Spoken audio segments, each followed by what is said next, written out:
college, and you're like, I can do this math for you on a nice. I can do this math on a napkin for you. Call it the Uncle Rico. You can pay. I used to be able to throw a football over that mouth. You can pay for everything you're doing today, but you're never retiring, right? Yeah. You ready? All right. Welcome to another episode of Pulling Back the Curtain. For those of you who haven't joined us before, the whole idea here is getting kind of the behind-the-scenes story. I've had some great podcasts lately, including our exclusive announcement with Director of Hoop Fest, Matt Santangelo, in our last podcast. Spokane is now Hooptown, USA, which was an exciting deal, but have interviewed a lot of different people on really what's the story behind the success. We have had some related people in our industry, fund managers, et cetera. It's been a little while, so I wanted to bring it back to our industry, bring in two of my colleagues, Timm and Dave Gordon, to talk about things we're seeing in the industry, as well as things that nobody does any more planning at the office than the two of you, things that people aren't getting on their own, right? Mm-hmm. That you're seeing missed in plans, that if people could catch them a little bit earlier would put them in a better place. So let's start here, though, for those people who don't know you. I know you're both so famous, but very. Jake, a little bit about your story, how you got in the industry, and what you like so much about it. Yeah, I've been here at 10 Capital since the beginning, so back in the early days. It's just me and you now, right? Yeah, the two originals. Yeah. Oh, geez. Yeah, exactly. So prior to that was with Morgan Stanley. That was my first foray into the industry. Prior to that, had a banking career over in Seattle. And no, my passion has always been planning. The investments is obviously a huge piece of wealth management, but kind of taking that step back and saying, how do we get to the portfolio? What are the goals? Where are we trying to go with this? What does the portfolio need to do for you? So that's where I focus a majority of my time here at 10.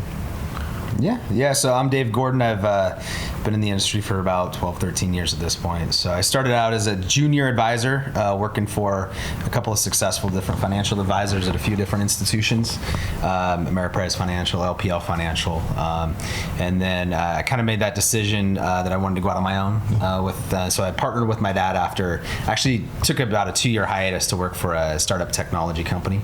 So I went into that world for a couple, 3 years, and then got to experience M&A and all that stuff and everything that goes along with that, which is kind of fun, stock options, that sort of thing. So then again, getting back into the industry, and then 5-6 years later, we're here. So it's been it's been pretty fun. We'll keep it positive but candid. We may get into a little bit around the industry and how we differentiate ourselves and things we like or don't like. We'll keeping it classy. But let's start here. You guys do so many plans, and for someone out there, whether they are or aren't working with an advisor, but who, on some level, and I know for my part, every time I sit down, do a plan with someone or have that conversation, again, from wherever they're coming from, they had some inkling that things weren't as they should be, right? Whether someone had built them a plan theoretically or whether they hadn't done anything. What are, Jake, we'll start with you. Mm-hmm. What are some of the biggest things you see people missing when they come in and you're like, you haven't done X yet, or we need to get this addressed, this trade-off figured out? What jumps out? Yeah, so I think it depends on the age, the life cycle of the individual, kind of where they're at, whether they're a young person who's just getting started off or whether they're really getting closer to retirement. But usually the biggest things I see people missing are the things outside of what they traditionally think we do, which is the investment side. I mean, there may be obviously some pieces where we can add value or help show them how to create an income stream in the portfolio long term, but it's usually around tax advice and tax efficiency. It's making sure their estate plan is up to date, and I've seen that a lot where it's someone who's in their 50s and doesn't have a will, or someone who has had 3 children, started a new business, completely different ideas and goals around what they want out of their long-term estate planning, but they haven't updated that will. So usually the blind spots that I see in, someone's plan, it's not necessarily the investment portfolio. It's not, even sometimes whether or not they're putting away enough money to be okay down the road. It's some of those more ancillary pieces that maybe they haven't thought through or didn't expect us to bring up as part of that. What about you, Dave? Someone jumped to mind that you're like, man, if I could get one message out to get this. Yeah, well, that's great, and those are a lot of the tangible things that you see. I mean, sitting down on the front end to take time to understand what's the intention, and putting that out there to understand. Okay, we're trying to build this plan. Well, what's the end goal of the plan? And not just that. Sometimes it's what's really interesting in CNP. Is sometimes we're the second or third person that somebody's talked to. Yeah. If they're shopping at advisors, different financial advisors. But understanding that you're whoever you're talking to, and the reason a lot of times they come to us, I think, is that there's something in their gut feeling that somebody's trying to sell them a product at the end of this. So build a plan with always with the intention of we're going to sell this in-house IUL. Yeah.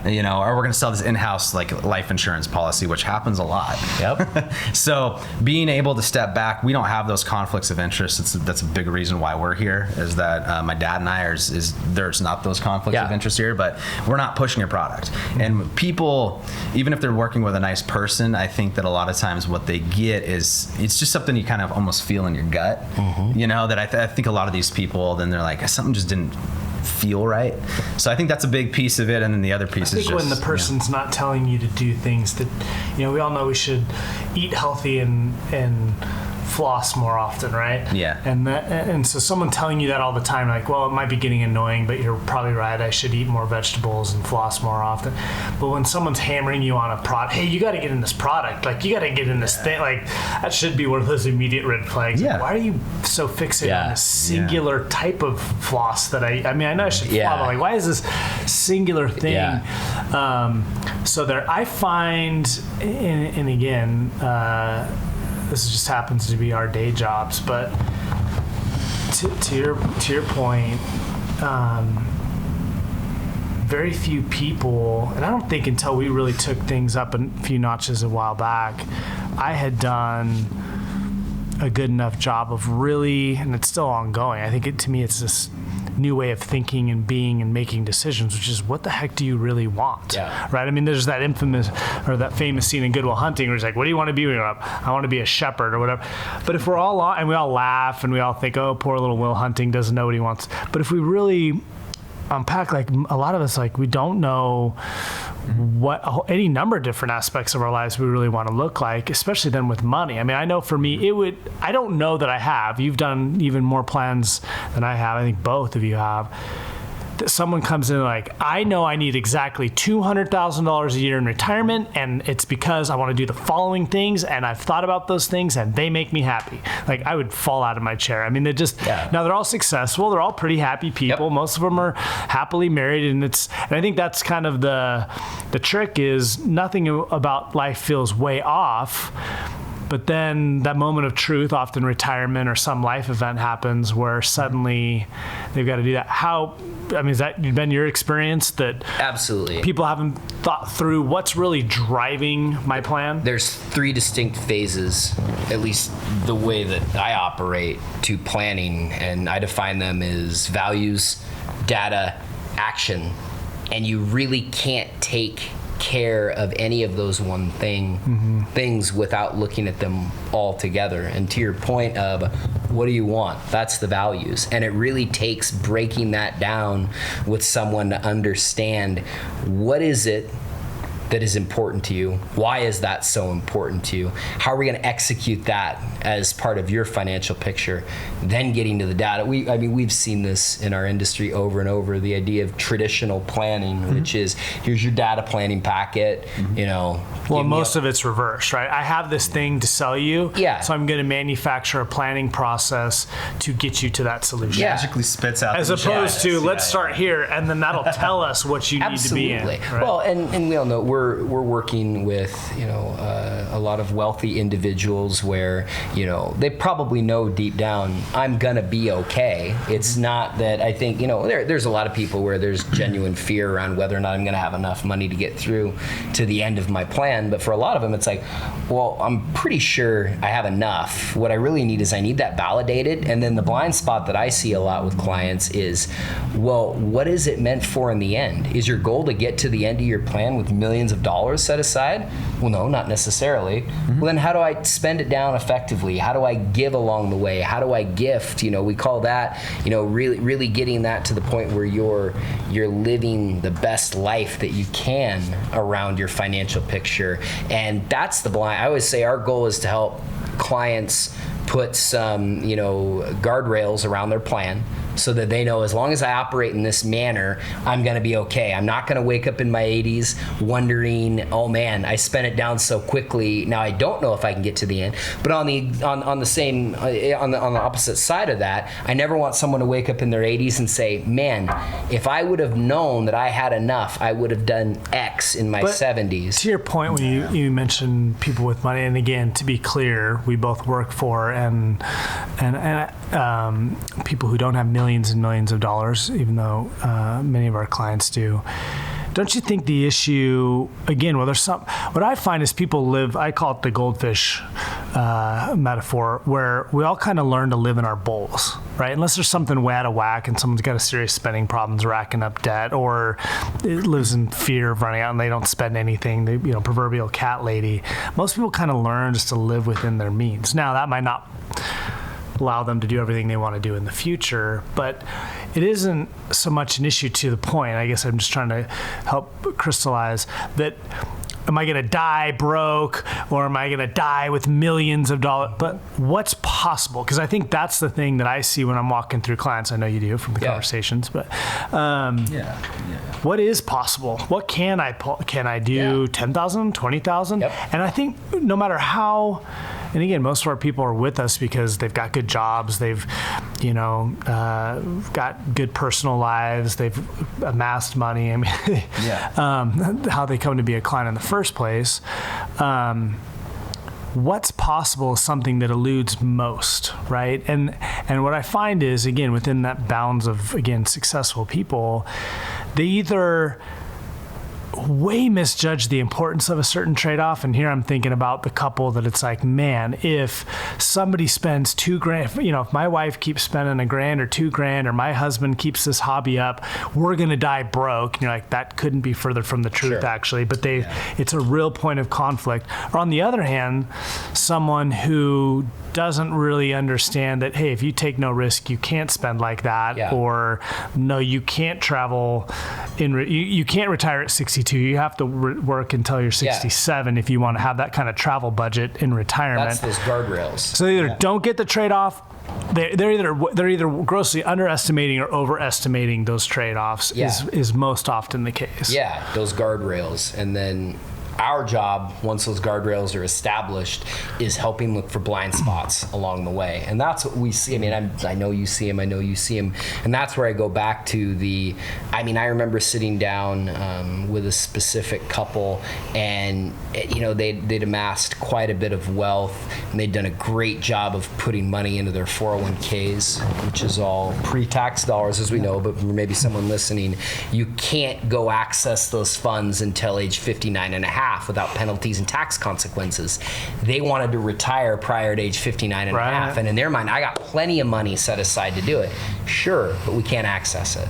So then starting to think through, okay, what are we going to do over the next 5 years? There's that blind spot, where in their mind, well, I've put money away diligently, I've saved it and everything I'm supposed to do, and that had nothing to do with wealth management or investing. It was the structure of the accounts. That's such a key thing. Like when you have people who, one of the things that frustrates me about our industry is how many people don't take honing their craft seriously, right? They learn a handful of rudimentary facts. They manage their clients' money, their own careers, their clients' plans according to cliche or just simple rules. Take case in point. Hey, save a lot. Okay, this couple did that. Yeah. Hey, minimize your taxes, put them into tax-deferred account without really ever going back. Is there some part of you who could see retiring before you're 60? Yeah. Yeah, I think so. Well, then we probably don't want to pile everything into qualified retirement plans. Yeah. I mean, that's something I have. Let's look at this as maybe 2 or 3 different buckets of money. You know, we might need to create a bridge bucket to get you from where you're at when you want to retire. Exactly. Well, that's the importance. You don't see that level of planning, right? And that's the importance of having somebody that you're continually going back. Planning is not a one-time thing, right? Nope. I'm going to sell you this plan. You go execute this for the next 30 years, and life isn't a straight line. So having that person, those people in your life to challenge you, to ask those questions, to come back and say, hey, I know we talked about this, but you know, you could do this. Have you thought about that? Yeah. You know, so. And how often does it change? I mean, I sat down with numerous clients over the last 6 months where in a 6-month time frame from when they were last until, you know, this last meeting where, you know, hey, we bought this house. Oh, we moved. Oh, our kid decided to go to graduate school and we're going to pay for that. Oh, and I'm retiring early, or I'm going to do some consulting, or whatever the case might be, is all of a sudden this plan that was all dialed in is completely outdated. And that's life. Yeah. I mean, we all know that in our own lives. And that doesn't matter if you're 35, 55, or 75. Life comes at you. Well, the book I quote all the time, Think and Fast, Slowly, talk about how bad people are with numbers in their head. And in that book, he actually even talks about statisticians, people who are A, good with numbers, and then B, do it for a living. And where you give them a handful of things will make up a hypo, but it'll serve the point of, you know, you came in, you said there was capacity in my plan, so we went ahead and did a small upgrade to the house, and we're going to do our grad kid school, and we're going to go ahead and move up retirement a year or two. And to them, those all seem like relatively small things, maybe given a greater context. But how those can move a dial can be huge. And I often, you know, people don't, and again, it works both ways. There's someone, the market hiccups one week and they think that means they can't retire for 20 years, which isn't true either. But that point of checking in, staying on top of it, you know, checking what the consequences are of a decision before you make the decision. I mean, if I personally could encourage people to do one thing, it's if they're working with someone the likes of us, let us in on some stuff. You know, I mean, we have some clients who do a great job communicating, and then other people who are like, oh, we decided to buy $1 million home and pay for our kids' grad school. We cut the check last week. We can still retire, right? And what? Well, we definitely don't want to move our retirement date. Well, then maybe you shouldn't have definitely changed. You know, keeping those lines of communication open, I think, is so critical. Obviously, that presupposes you're working with someone who grinds on the planning side. Even to that point, when we talk about the idea of values and then data and then what is the action that comes out of it, I think sometimes people avoid planning because it seems daunting. How much stuff am I going to have to do once it's all said and done? Or they're worried about the outcome on the other side. Yeah, exactly. So once we rip off the Band-Aid, so good, bad, or ugly, we see like, hey, here's where we're at. Then you can break down those actions in, okay, is there immediate action that's needed on X? So for example, if you got that client with no will, that's an immediate action item. We need to do it now. Like, I want you to leave, go book that meeting and get that done. And then there's things that maybe there's improvement needed. Okay, over the next 12 to 24 months, what are some of the things that we can do to start moving this in the right direction? Then there's some things that are down the road. Like, I'll have clients that'll, at age 52, be like, I think we need to do some Social Security analysis. I'm like, no, we don't. We got some time on that one. So that's going to be an item that, sure, that's going to be part of what we do long term, but that's not where we need to be focusing our time and attention right now. So breaking things down, you know, they talk about, you know, how do you eat an elephant, you know, one bite at a time, you know, so just looking at what are the things we can solve for right now, what are some of the items to look at as kind of those 12 to 24 month items, and then what are some of the pieces that, we'll get to this, but that's not what we need to focus our time and attention on now. Now, I know you had one or two clients, obviously things stay confidential, that went out and made knowingly bad choices and avoided you because they knew you would tell them no. Correct. Gotta love that. But wouldn't you say I know it's been more time, however it plays out, most of the time I feel like people say, oh, I thought it would have been worse. Yeah. Right?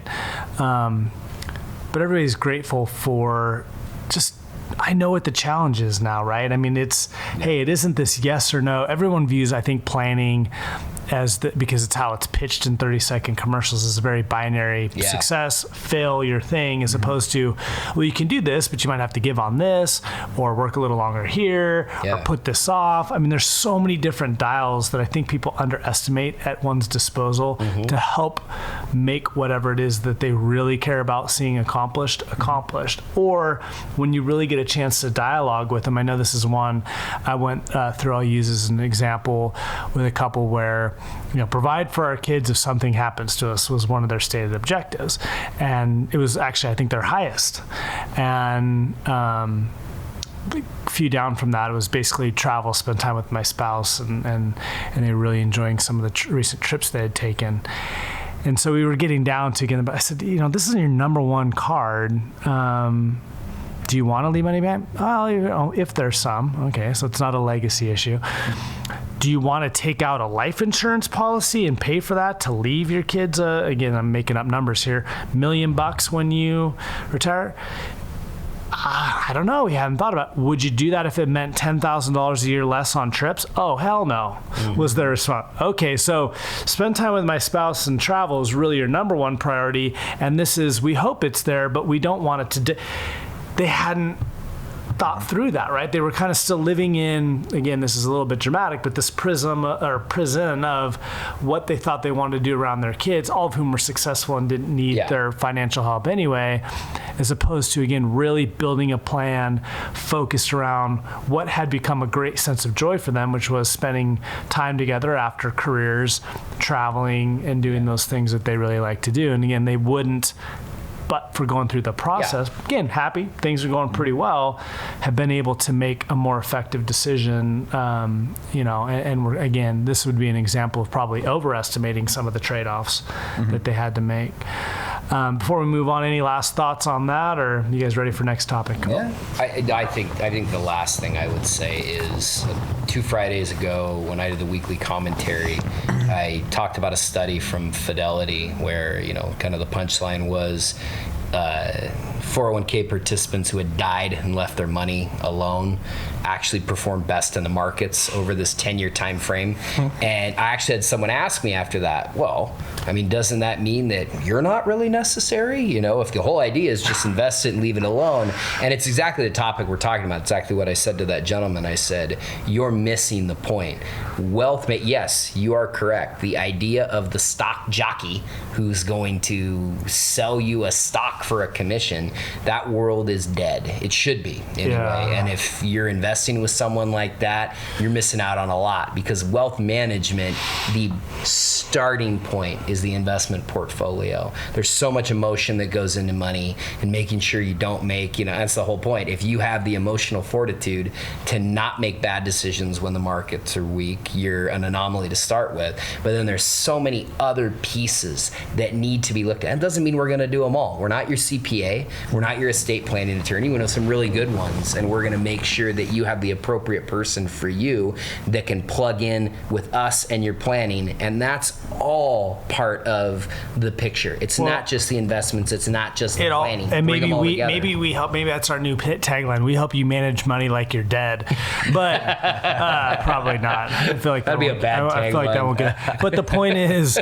people don't set, and like one of our things is helping damper the emotions of greed and fear. That I can't tell you how many. And some people, you hold up the mirror and they get it. Other people are like, no, that's not what I'm saying. Like, I promise you it is. Where they're bemoaning, especially at this point in the market, I think, where you've had a really good run, but now we're getting into some choppy water where they wish they would have been all equities for the last 10 years, right? And now they're really worried, though, about a market crash. It's like, you were worried in 2009, 10, 11 that the other shoe was going to drop. It was going to be commercial real estate, if you guys can remember this.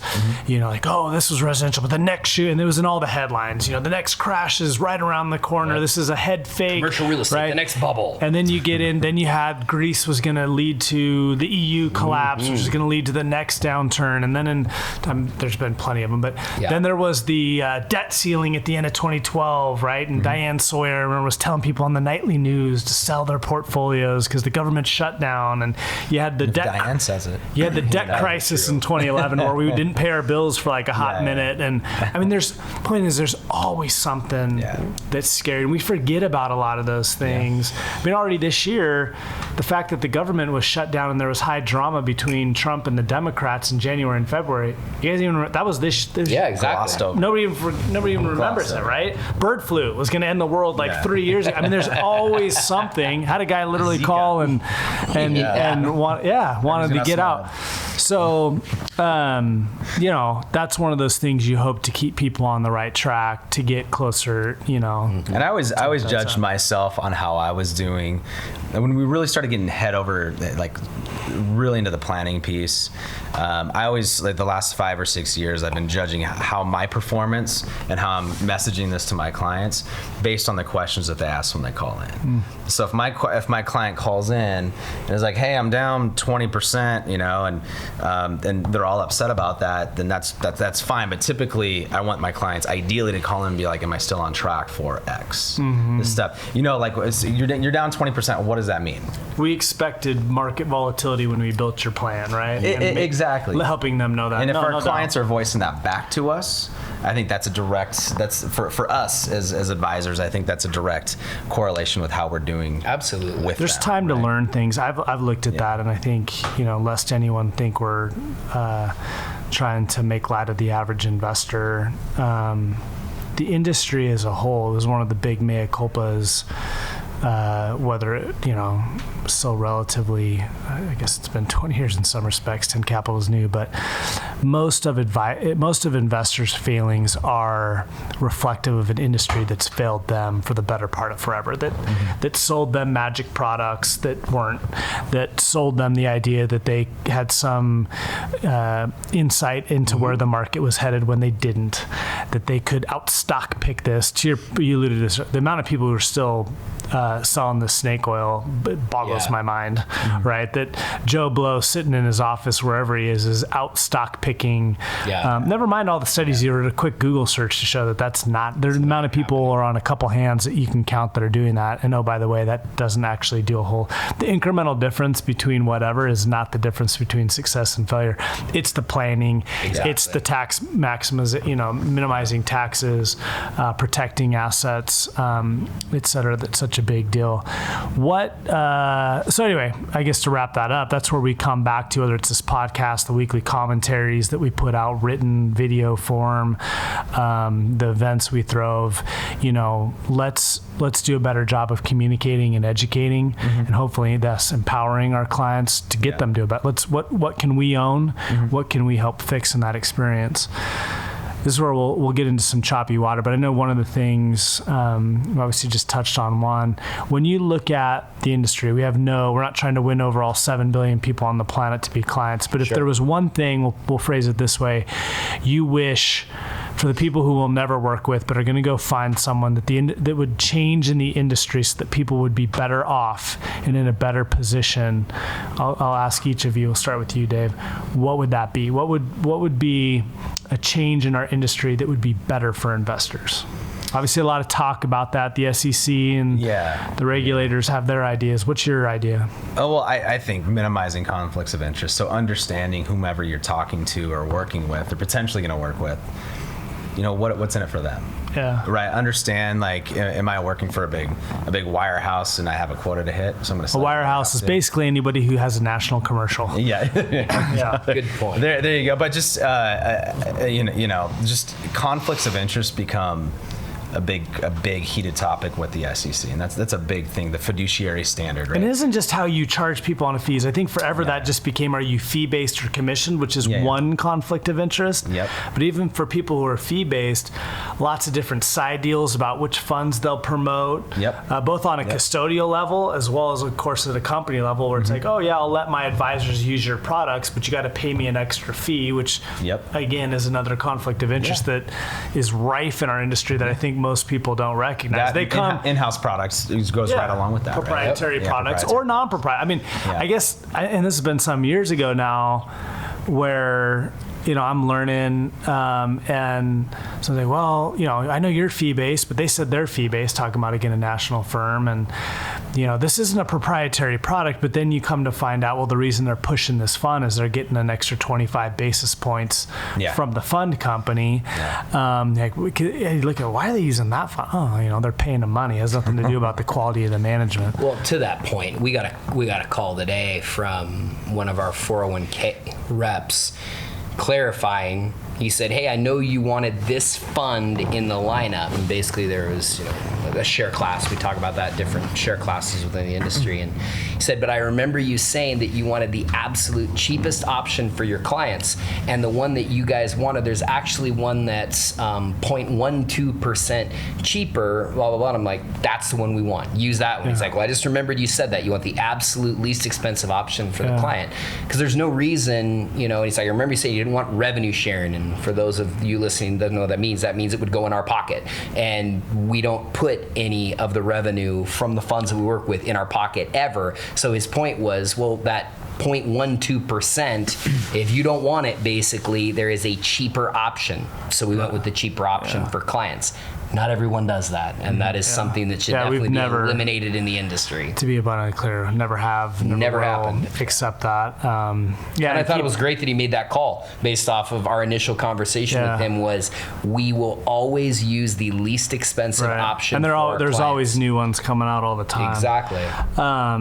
So what would be the one thing in the industry you wish would change? Dave hit the nail on the head there. So kind of the secondary piece for me, because conflicts of interest and how much of that is built into the industry that maybe the average person would have a hard time really understanding. Eliminating that is key. The next piece would be, I think any advisor, whether someone's working with us or someone else, advisors need to help clients understand what it is they're actually doing for them. I think a lot of advisors want to act like the smartest person in the world. Therefore, it's, I'm going to use a lot of jargon or talk over your head.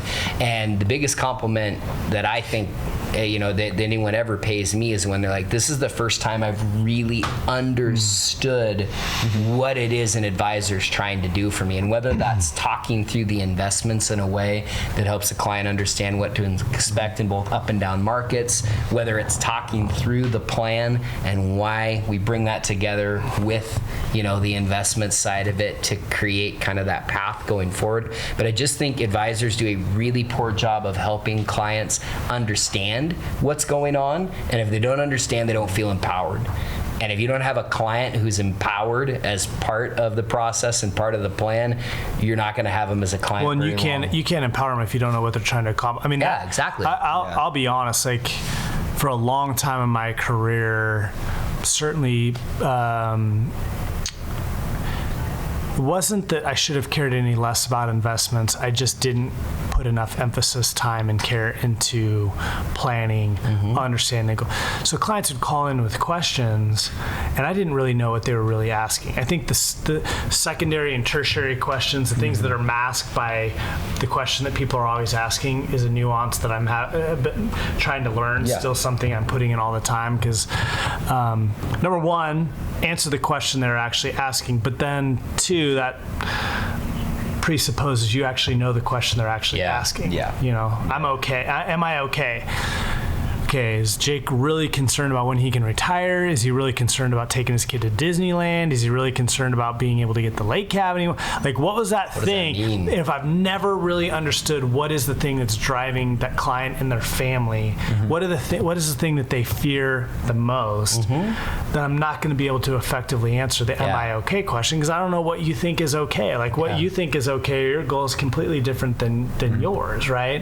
And I think for a lot of times for clients to really helping them walk through that. Well, I want to have enough money to retire. Well, what does that really mean? What are you doing when you retire? We don't know what that number is. I think I need $2 million. No. What are you doing, and what are the things that empower? What are the things that light you up? These things. Okay. How much do you? Okay, looks like about $100,000 a year. That's what we need. When would that ideally start? 63. Okay, so we need then you get, okay, so we have to have this, or we have to have this much income generation, right? I just got out of a meeting literally just a little bit ago, and these clients, they've been clients of ours for a long time, but they retired 5 or 6 years ago, and I've been using the same, like basically every single year we're revisiting that retirement income plan once a year, sometimes twice a year. Sure. But being able to see that, remember, I was able to go back. Okay, this is where we started, and we're pretty on point with what we were projecting out, right? So it's pretty fun to see that, build that history with them, and then because initially they come in, and some of their major questions are, what's going to happen from the 2020, what's going to happen with the election cycle that's coming. Yeah. And it's like, what does this all really mean? And we started like digging a little bit, and come to find out they just want to know, can they maintain their lifestyle if there's a massive, if there's a good sell-off in the near future. And so we stress test their portfolio, Stress test the plan. Actually, and they want to try to do a little bit more traveling over the next couple of years. So we increased the traveling budget. Everything ran, and they're like, so I was like, guess what? To answer your question, turn off the TV. Like, it literally doesn't matter. We there you go. So. I think when harken back to your guy about, I guess this means I don't need you. I know it's a valid question. Look, you don't need, I'm glad he asked. Totally. You don't need bad advisors either. You need people who actually. Yeah. There's a lot of people who just have been trained to sell a product, and I'm not calling these people bad people. I think a lot of people they want to make a living. They want to take care of their families. I think they just don't know any better. Nobody wants to believe they're not doing the right thing. Well, not nobody. There's a few in our industry, but most people don't. Well, Tim, go ahead. Well, I was just going to say politics, life events, let alone market volatility, things that just fire people up. I mean, I know, I'm not going to name them by name, as tempted as it may be, some attorneys in town who, I don't need an advisor, I can do it by myself. Mm-hmm. They happen to also be very big Democrats. And when Trump got elected, they sold out of all their portfolios. Now, I lost track. This story came to me various points over the first 6 months. That wiped out years of returns, right? And this is not a pro-Trump comment. The point is, I knew plenty of Republicans back in 2008 when we're in the midst of the crisis, and then Obama gets elected, and he was going to be the end of the world, who didn't want anything to do with the market either. You can't invest your politics. Yeah. And we rewrote some pieces around the 2016 election where there is no discernible pattern, unless you're really trying to look for something that isn't there, around who's in office, House, presidency, etc., in terms of how the stock market reacts. There just isn't. And I think that boggles people's minds, except for then I tell them, like, okay, so Obama got elected or Trump got elected. Did you wake up and decide to take your job more or less seriously the next day? Well, I went and did my job. Exactly. That's it. Yeah. As a microcosm in mass. Mm-hmm. Inventors still invented, artists still created, entrepreneurs still came up with new ideas, workers still went to work. That's why the world marches forward. It was never about the politicians in the first place. Yeah. No, I was going to tie that back to, when you asked me the question about what would I like to see changed, and we talk about the idea of making sure that clients really understand what it is that, their advisor's trying to tell them. That also, to take that to the next step, we're working with a lot of couples, individuals with significant others, and people look at things differently. Yeah. And I think our industry does a very poor job of making sure that both parties feel heard. In the average household, could be he or she, but there's usually a CFO spouse and a non-CFO spouse. There's usually someone who's a little more in tune with what's going on with kind of the investments and planning, and someone's like, no, I'm kind of the chief operating officer of my household. This isn't what I'm paying my time and attention to. When we go through that values exercise, and we saw this with a client recently, one of the top cards for both, because we have each spouse or significant other break that down, was educate those I care about. For the gentleman, it was all about money for the kids' college.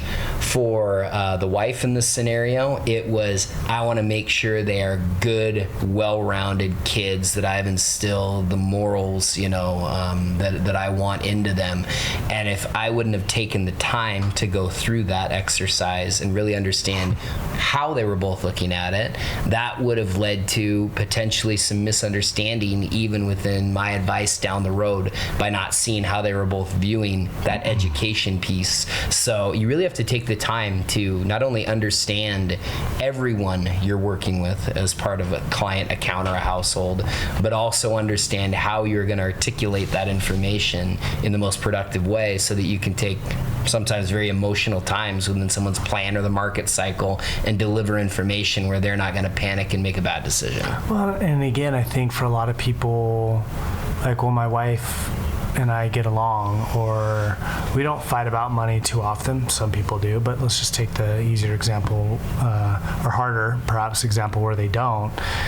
It's like, you know what else you don't do? At least in my household, when kids are screaming and my 3-year-old's wanting to watch Trolls, and you don't sit down and have a values discussion around your finances and how you're making financial decisions, Exactly. right? Yeah. And I don't think that's done. You're going to soccer practice and you're burned out, or the kids are back home from college and you want to spend some time having fun with them. And one of the blessings of our world is we get to see people in all their different life cycles and get to know them exceptionally well. That's just a thing that doesn't happen, even in the best organized households, that they're sitting down and having values-based organizations. It's also very difficult to facilitate one-on-one without a third party. Exactly. And yet, I think you mentioned the coolest thing. One of the coolest things for me, scary as it is every time going into those meetings, when one of the spouses really doesn't want to be there. Mm-hmm. These are usually prospective clients, and Shelly or Jim, it hated to come in here and you're like, oh, we're off to a great start. But then you go through it, and he's still a client and a reference, and I can only think of one person who's gone through what we would consider our current planning process that even the greatest of skeptics who didn't leave saying this was exceptionally valuable. And again, we don't say this to be an infomercial for the firm, but just have those conversations, have those dialogues, find someone you can have them, because again that clarity and that sense of purpose, pulling, it's a constant theme of this podcast, pulling those things we're doing in our subconscious up and making those decisions better or worse on a conscious level is just something all of us can continually work on. How are we doing for time? What's that? 43 minutes in. It's probably good. We should probably get back to the day jobs. Yeah, probably. Well, with that, I know for me, last words is just what I just said, which is encouraging people to find that little bit of time. It doesn't take hours and hours and hours. I think when you mentioned people don't do it because of how much, just start making some be aware of your trade-offs. Everybody loves the vacation today, but I've definitely had the couples too who they're in Vegas every other weekend or in Hawaii every other month and want to retire at 52 and pay for all their kids' college, and you're like, I can do this math for you. I can do this math on a napkin for you. Call it the Uncle Rico. You can pay. I used to be able to throw a football over that mountain. You can pay for everything you're doing today, but you're never retiring, right? And then I think what's sadly even more often the case is people living in fear and realizing it's so much better than they actually realize. Absolutely. Last thoughts from each of you, things you'd leave someone with out there in terms of how to help? I think just just dive in. Like take the time, invest in yourself. To whether it's with us or somebody else, take the time, invest in yourself, invest in your relationships. For the spouses out there, and just be intentional with your money. Just be intentional with it. I think, yes, to be clear, because this question does come up, no, we don't believe massive financial planning needs to occur for 23-year-olds who have $10,000 to start an account with. But to be clear, for anybody who's listening and is interested, not all of our clients have millions and millions and millions of dollars. And so it's always worth, whether it's us or whomever else, asking, what kind of clients do you work with? Would you be willing? And I think anybody who you should care about their opinion would at least welcome that phone call and that chance to sit down. I know that's true for us. The biggest difference, in my opinion, between doing financial planning in your 20s, 30s, even in your 40s, and the difference between that and in your 50s and 60s, there's going to be much more concrete action items that come out of, if you're 63 and we're retiring in 2 years, here is our concrete action items. For younger people... And I wouldn't wait that long either, right? No, for younger people... We see that too. I'm planning on retiring next month and thought it was time to do some planning. Yeah, for younger people, it's not that it's not important, that planning is not important. It's just more of the let's set up the path right now. Let's determine how much we should be putting away. Let's into what buckets? Yeah, into what life, buckets. Just term. Let's look at insurance. Let's talk about some of the long-term goals potentially for kids that are either here or maybe coming down the road. You know, why they don't need a whole life policy. Yeah, exactly. Your children don't need a whole life policy. There's one thing I want to cut. There's one axe I have to cut. The next buddy you went to high school with, who's trying to sell your 3-year-old a whole life policy. Tell them no. We can go out for a beer anytime, but I'm not working with you. Don't you want to insure them before they get here? You know, it's awful. All right. Well, thanks for giving me some time today, guys. Thanks for having us. Yeah, appreciate it.